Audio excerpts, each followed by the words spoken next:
You came in here saying, well, my family, have a family history. That doesn't matter.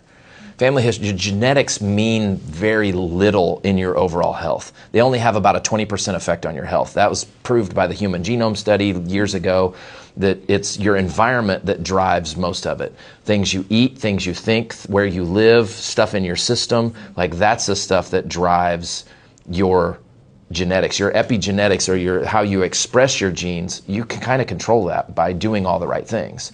You're not relegated to, oh, well, my dad had a heart attack, so I'm going to have a heart attack too. My mom had a stroke, so I'm going to have a stroke or a heart attack because my mom or dad. That's not true. Okay. That's absolutely false. It's common, but it's not true, right? It does happen frequently, but it's not the end all be all. It happens frequently because people tend to learn their diet and exercise habits from their parents. A lot of times they live in the same place that their parents lived. So if their parents lived in a toxic area, they too will live in a toxic area. If their parents ate terrible and didn't exercise, they too will eat terrible and not exercise, right?